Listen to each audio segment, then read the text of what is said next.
Hello there, Arnaud from Creation Notes. In this video I'm going to highlight the usefulness of the image info extension and how you can use it inside QuarkXPress. So as its name implies, its purpose is to give you information about a selected image inside your project and a couple of other actions I will demonstrate also. Now let's have a look at the properties the image info is giving you access to.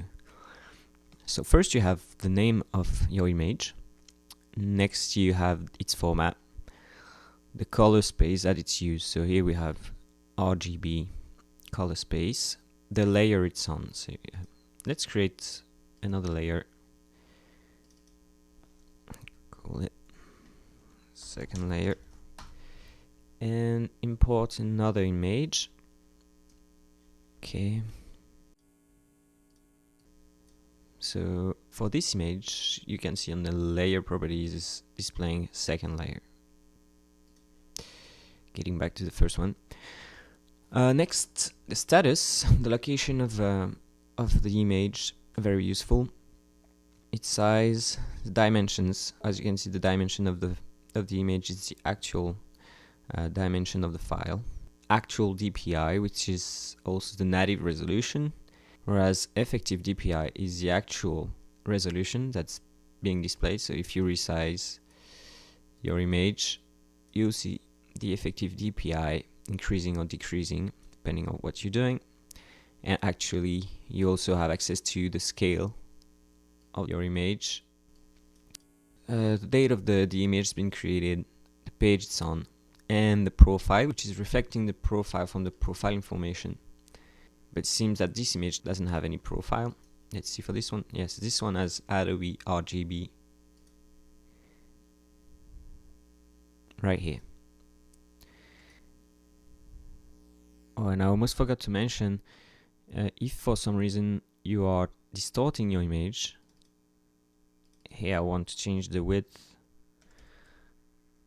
then you see effective resolution both displaying X and Y values, and the scaling values we also update accordingly. So these are all the properties you have access to, and if you hit this button on the upper right corner, get access to settings, and settings bring this context menu where you can actually select or deselect what properties you want to remove or add.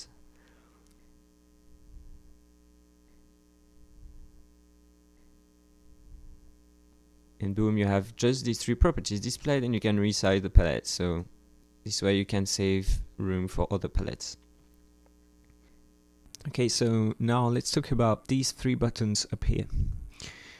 So this first one is called Relink. This button is used when you want to change the image to some other image. Let's try that. Okay. With this feature, you don't have to delete your image or import a new one. Pretty straightforward. Even more straightforward is the show image inside Finder. There it is. Next one is edit button, and this is going to open your image inside the default image editor you have set on your system. So for me it's preview.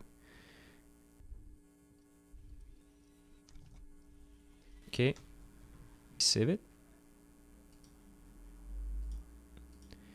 Now you can see there is two new buttons, an update button, and this little disclaimer icon said that the image actually has been edited. Just with a click of a button, you click refresh and you have your new image. Another case scenario is that you have your image being accidentally deleted. This is the image. So if I put it in the trash, you can see this alert signal saying that the image actually got deleted, and refreshing is going to ask you to add a new image or locate your image if you put it back. So that's about it. This is a new Creation Notes extension and it's called Image Info, which is quite useful if you have to handle a lot of images inside your projects. Thank you for watching and see you next time.